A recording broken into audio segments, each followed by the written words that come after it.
Smoking causes cancer. Smoking kills. புகைப்பிடிப்பது புற்றுநோயை உண்டாக்கும் மற்றும் உயிரை கொல்லும். Liquor drinking is injurious to health. மது அருந்துதல் உடல் நலத்திற்கு கேடு விளைவிப்பதாகும்.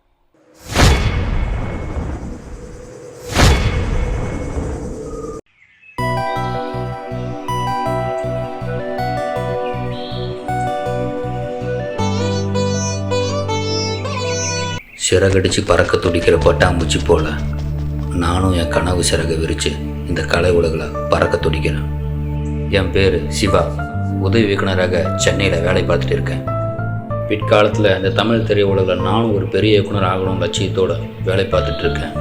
மகன் எப்படியாவது பெரியவளாகி நம்மளை பார்த்துக்குவாங்க. என்னோட அப்பாவும் அம்மாவும் கல்யாண வயசாகியும் கல்யாணம் ஆகாமல் திருமண நாளை எண்ணி எண்ணி காத்துட்ருக்கிற என் தங்கையும் எனக்காக எங்கள் ஊரில் காத்துட்ருக்காங்க. சினிமாவில் சாதிக்கணும்னு நினைக்கிற ஒவ்வொருத்தவங்களும் அனுபவிக்கிற கஷ்டம்தான் இது எனக்கும் உங்களுக்கும் ஒன்றும் புதுசு இல்லை. மகன் ஊருக்கு வரும்போதெல்லாம் ஏதாவது கொண்டு வருவான்னு அவங்களும், போகும்போதெல்லாம் அவங்களுக்கு என் கண்ணீரை தவிர கொடுக்க ஏதும் இல்லைன்னு நானும் போயிட்டு வர்றது தொடர்கதையாக இருக்கும். இந்த சூழ்நிலையில் நாளைக்கு என் ஊருக்கு நான் போகிறேன்.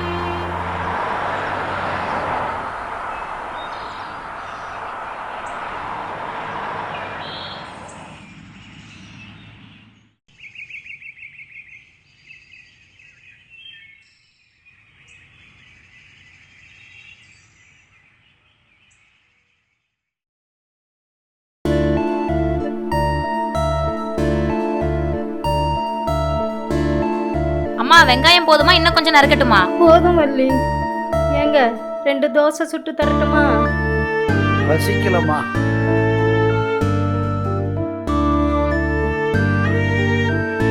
வள்ளி வள்ளி. அண்ணே, அம்மா அண்ணன் வந்துட்டாமா? அண்ணன் வந்துட்டானா? அண்ணே வானே. ஏங்க தம்பி வந்துட்டாங்க. ஏயா சிவா, வா வா அண்ணே. வா வா. சிவா, எப்ப சாமி வந்த? இப்போதாம்மா வரேன். உள்ள வானே. வா வா வா வா. வள்ளி, நல்லா இருக்கிறியம்மா? நல்லா இருக்கேனே, நீ நல்லா இருக்கியா? நல்லா இருக்கிறம்மா. ஐயா நல்லா இருக்கியா சாமி? நல்லா இருக்கிறம்மா. போய் கை கால் முகத்தை கழுவிட்டு ஒரு வாய் சாப்பிடலாம். சரிம்மா. மல்லி, அண்ணன் சாப்பிடுறதுக்கு தட்டு எடுத்து வை. சரிம்மா.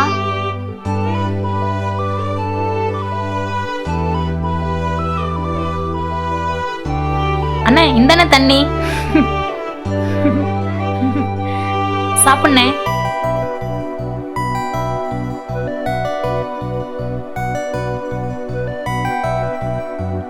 சிவா, வேலையெல்லாம் நல்லா போயிட்டு இருக்காப்பா? பரவாயில்லம்மா, நல்லா போயிட்டு இருக்கு. சிவா, சொல்லுங்கம்மா. தங்கச்சிக்கு 23 வயசாச்சு. சொந்தக்காரங்க எல்லாம் பொண்ணு கேட்டு வந்துட்டு இருக்காங்கப்பா. அடுத்த வருஷத்தோட ரெட்டிச்ச வருஷமாச்சு. தங்கச்சி கல்யாணத்துக்கு ஏதாவது காசு பணம் சேர்த்து வச்சிருக்கியாப்பா? நீ ஒன்றும் கவலைப்படாதம்மா. தங்கச்சிக்கு நீ நினச்ச மாதிரியே நல்ல இடத்த கல்யாணம் வச்சுக்கலாமா. கொஞ்சம் பொறுமா. அம்மா, அண்ணன் இப்பதான் வந்து ஒரு வயசு சாப்பிடுது, அதுக்குள்ள இதை பத்திலாம் பேசணுமாமா? இத்தனை நாளா இதை பத்தி பேசாதனாலதான் உனக்கு வயசு 23 ஆகுதுமா. அண்ணே, அப்பா சொல்றது நினைக்காம நீ சாப்பிடுனே. வீட்ல யாரு? வெளியேமா. யாருமா அது? நீ சாப்பிடியா, நான் பாத்துக்கிறேன். ஏமா, அறிவு இருக்கா? சோத்த திங்கிறியா, வேலை திங்கிறியா? எவ்வளவு நாள் தான் பொறுத்து போறது? அண்ணே, நீ சாப்பிடுனே, அம்மா பார்த்துக்கோ. அண்ணே கொஞ்சம் பொறுத்துக்கங்கண்ணே. 1 மாசத்துல உங்க கடனை திருப்பி கொடுத்துட்றேண்ணே. கிழிச்சா புருஷனுக்கு உடம்பு சரியில்லைன்னு ஆபரேஷன் பண்றதுக்கு 20,000 வாங்கிட்டு போய் 6 மாசம் ஆச்சு. அசலும் வரல, வட்டி வரல. என்னமா நினைச்சிட்டு இருக்க? அண்ணே கொஞ்சம் பொறுத்துக்கங்கண்ணே. என் பையனுக்கு 1 மாசத்துல வேலை கிடைச்சிரும். கண்டிப்பா உங்க கடனை நான் திருப்பி கொடுத்துட்றேண்ணே. உனக்கு இன்னும் 3 வாரம் தான் டயம். அதுக்குள்ள அசலும் வட்டி வரலை, நான் வீட்டுக்குள்ள பூந்து எல்லா ஜாமான் தூக்கிட்டு போயிடுவேன். பாத்துக்கோ. அடுத்த டைம்லாம் பேசிக்கிட்டு இருக்க மாட்டேன். பாத்துக்கோ. ஏனே சாப்பிடாம கை கழுவிட்ட?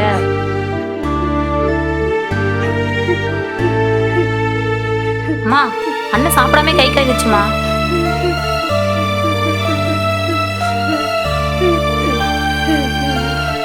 அம்மா, எதுக்குமா நீங்கள் அவங்ககிட்ட பணம் வாங்கினீங்க? எனக்கு ஆஸ்பத்திரிக்கு செலவுக்கு பணம் வேணும் தான் உங்ககிட்ட கேட்டு கேட்டு அழுத்து போய் கந்து வட்டிக்காரன்ட்ட கடன் வாங்கணும். அதை வச்சுதான் எனக்கு ஸ்கேன் எடுத்தோம். 2-3 மாசத்துல ஆபரேஷன் பண்ணிக்கங்க, உடம்பு நல்லாயிருன்னு டாக்டர் சொன்னாரு. நாங்களும் ஆபரேஷனுக்கு பணத்தை இப்ப கொடுப்பேன் அப்ப கொடுப்பேன்னு கிடையா கிடக்குறோம். நான் போய் சேர்ந்ததுக்கு அப்புறம் பணத்தை கொண்டு போய் குளிமேட்டில வச்சு அழுத.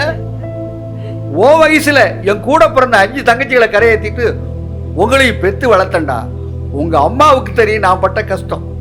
அப்பா அண்ணன் இப்பதான் ஊர்ல இருந்து வந்திருக்கு, அதை ஒரு வாய் சாப்பிட விடாம எல்லாரும் இப்படி கரைச்சு கொட்டுறீங்களேப்பா. இப்படி ஏதாச்சும் ஒண்ணு பேசி என் வாயை அடுத்துருங்க. ஆண்டவா.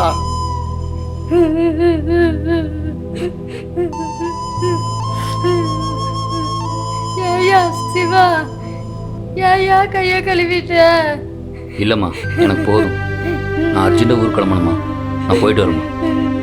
ஏயா அப்பா திட்டாருன்னு வருத்தப்படுறியா? 2-3 நாளைக்கு இருந்துட்டு போயா.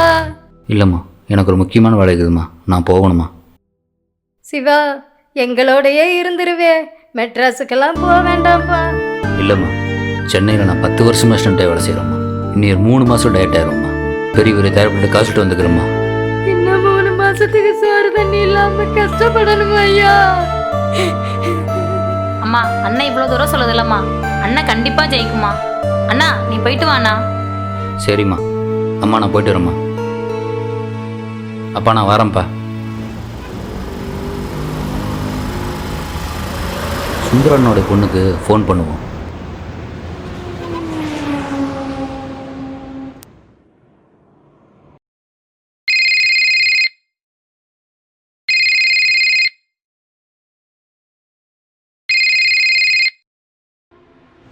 ஹலோ.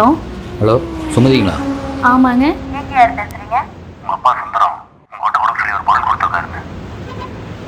அப்பாவா? யாரு?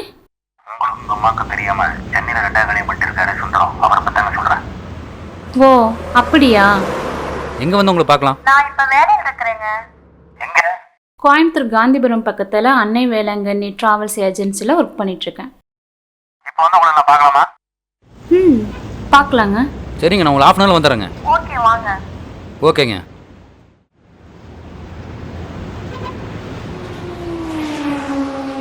சென்னையில் நான் தங்கியிருக்க ரூம் பக்கத்தில் தான் உங்கள் அப்பாவோடைய வீடு.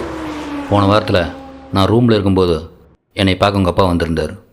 சிவா, வாங்க சுந்தரண்ணா, உட்காருங்க. பாடி சிவா, எப்படிப்பா இருக்க? நல்லா இருக்கியா? நல்லா இருக்கண்ணா, நீங்கள் எப்படி இருக்கிறீங்க? நான் நல்லா இருக்கேப்பா. சொல்லுங்கண்ணா. அடுத்த வாரம் ஊருக்கு போகிறேன்னு கேள்விப்பட்டேன். ஆமாண்ணா, ஊருக்கு போகிறேன். சிவா, எனக்கு ஒரு உதவி பண்ணுறியா? சொல்லுங்கண்ணா, நான் என்ன பண்ணணும்? உங்கள் ஊருக்கும் பக்கத்து ஊர் தான் கோயம்புத்தூர். ஆமாம். அங்கே தான் என் பொண்ணு இருக்கா. நான் கொடுக்கறத என் பொண்ணுக்கிட்ட கொடுத்துட்றியா? ஏண்ணா, உங்கள் பொண்ணு தானா, நீங்களே கொடுத்துலாமே. அது ஒன்றும் இல்லை சிவா, கோயம்புத்தூரில் இருக்கிறது என்னோட முதல் சம்சாரமும் அவளுக்கு பிறந்த பொண்ணு.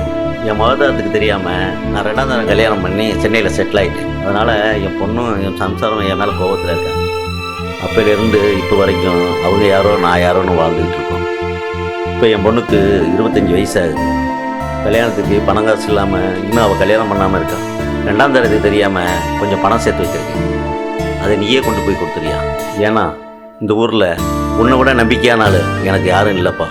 முன்ன மாதிரி என்னால் ஓடி ஆடி நடக்க முடியல. அடுத்த நாளே என்ன நடக்கும் ஏது நடக்குன்னு எனக்கு தெரியலப்பா. இது உங்கள் கையாலே கொடுத்துருப்பா. உங்கள் கல்யாணத்துக்காக உங்கள் அப்பா கொஞ்சம் கொஞ்சமாக சேர்த்து வச்ச பணத்தை எங்கிட்ட கொடுத்து விட்ருக்காரு. இந்தாங்க. இந்த பணம் கொடுத்த அடுத்த நாள் உங்கள் அப்பா ஹார்ட் அட்டாக்ல இறந்துட்டாருன்னு எனக்கு நேற்று தாங்க ஃபோன் வந்துச்சு. இது வெறும் பணம் இல்லைங்க, உங்கள் அப்பாவோட ரத்தம், பாசம், அன்பு எல்லாமே தாங்க. உங்கள் அப்பாவோட கடைசி ஆசையை உங்களுக்கு கல்யாணம் பண்ணி பார்க்கணும் தான். பாவம் அதுக்குள்ளே இருந்துட்டார். கவலைப்படாதீங்க, தப்பு செஞ்ச யாரும் வேணும் பண்ணுறதில்ல, சந்தர்ப்ப சூழ்நிலை தான் அவங்கள செய்ய வைக்குது. ஒன்றும் கவலைப்படாதீங்க, உங்கள் அப்பா எப்பவும் கூட தான் இருப்பார். நான் வரேங்க.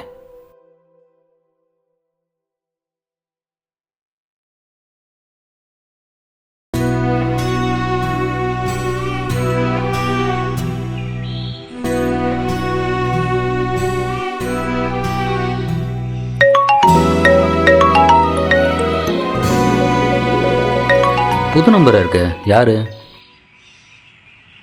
ஹலோ. ஹலோ, டைரக்டர் சிவாங்களா? ஆமாம் சார்.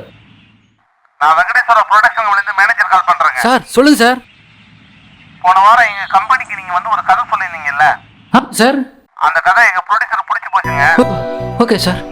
அடுத்த வாரமே ஸ்கிரிப்ட் ஒர்க் ஸ்டார்ட் பண்ண சொல்லி ப்ரொடியூசர் சொல்லிட்டாருங்க. உங்களுக்கு அட்வான்ஸா 10 லட்சம் ரூபாய் செக் போட்டு வச்சிருக்காங்க. நீங்க வந்து கலெக்ட் பண்ணிக்கோங்க. ஓ தேங்க்யூ சார். ஓகே, நாளைக்கே வந்துருங்க. சார் கண்டிப்பாக தேங்க்யூ சார்.